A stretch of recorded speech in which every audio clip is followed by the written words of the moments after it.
Menjadi seorang polyglot memiliki keuntungan sendiri, dari dapat mendapat paparan terhadap budaya asing hingga jenjang karir sebagai seorang penerjemah ulung. Bahkan bisa jadi kalian bertemu dengan jodoh kamu di luar negeri sana. Nah, jika kamu bercita-cita ingin menjadi seorang polyglot dan suka tantangan, mungkin kamu ingin mempertimbangkan menyerap 5 bahasa paling sukar dipelajari ini ke dalam lidahmu.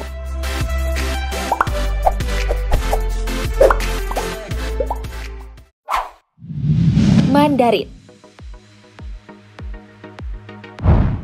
Terkenal sebagai negara dengan populasi terbanyak di dunia, bahasa Mandarin otomatis menjadi salah satu bahasa yang paling sering digunakan oleh dunia. Terlebih dengan kemajuan industri dan perekonomiannya, bahasa Mandarin menjadi salah satu yang digandrungi agar tetap kompetitif secara global. Tetapi begitu melihatnya saja, kamu akan langsung tahu bahwa mempelajari bahasa ini bukanlah sesuatu yang mudah, terlebih jika kamu sudah menguasai bahasa Inggris. Pertama, dari segi tulis-menulis, bahasa Mandarin memiliki aksara Hanzi. Berbeda dari kita yang sudah lekat dengan konsep menulis huruf Latin, Hanzi memaksamu untuk menghafalkan cara menulisnya dengan benar. Hilang satu titik atau garis kecil aja nih, maka beda arti. Belum lagi Hanzi dalam bahasa Mandarin berjumlah ribuan. Kedua, dari segi vokal. Bahasa Mandarin memiliki nada. Beda nada, ya beda arti. Bahasa Mandarin memiliki 4 nada. Datar, naik, meliuk, dan hentak. Percayalah, satu kata memiliki 4 arti yang berbeda jika dilafalkan dengan 4 nada tersebut.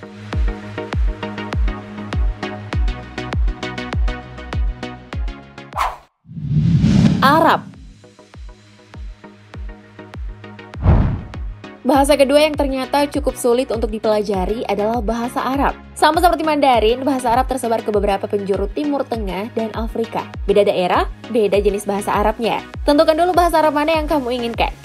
Sudah? Oke, sekarang saatnya mengenal bagian sulit pada bahasa Arab. Dari segi penulisan, Arab bersanding dengan bahasa Mandarin, Jepang, dan Korea sebagai bahasa dengan penulisan non-Latin. Memang 28 huruf lebih mudah dipahami daripada ribuan karakter Hanzi. Jangan terlena, hal tersebut hanyalah penyesuaian agar kamu terbiasa dengan sistem penulisan Arab.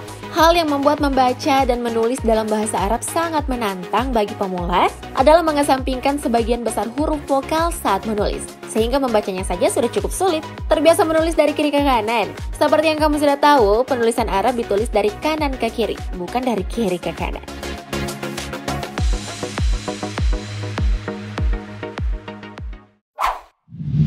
Polandia. Bahasa asing paling sulit yang kamu dapat pelajari adalah bahasa Polandia.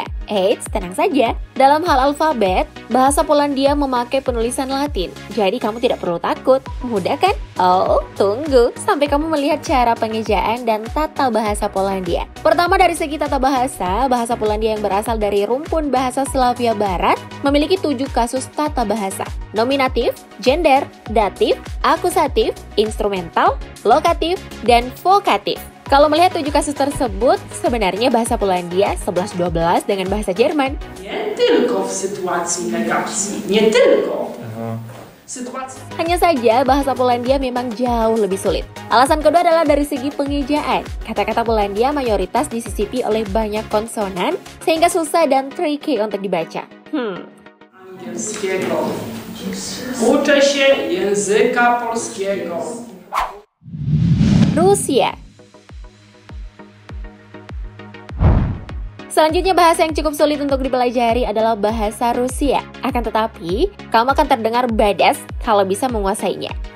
Lalu apa yang membuat bahasa Rusia menjadi salah satu yang sulit dipelajari? Sama-sama berasal dari rumpun bahasa Slavia, bahasa Rusia berasal dari Slavia Timur. Jadi, tata bahasanya mirip dengan Polandia. Bedanya, kalau bahasa Polandia memiliki 7 kasus, Rusia hanya memiliki 6 kasus tata bahasa. Tetap saja, itulah salah satu alasan mengapa bahasa Rusia cukup sulit. Oh ya, jika kamu belajar bahasa Inggris terdapat to be untuk sifat dan benda, maka buang jauh-jauh untuk bahasa Rusia, karena tata bahasanya tidak mengenalnya.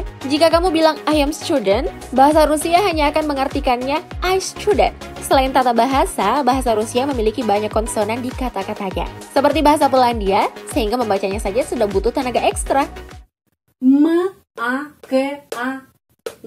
Makan. Denmark.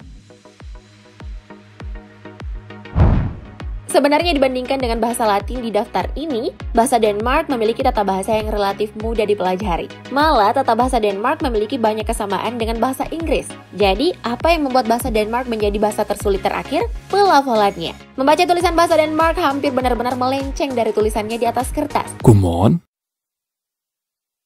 Godmorgen.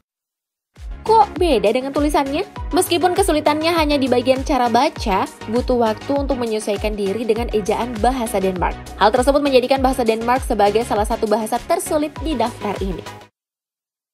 Godmorgen. Godmorgen.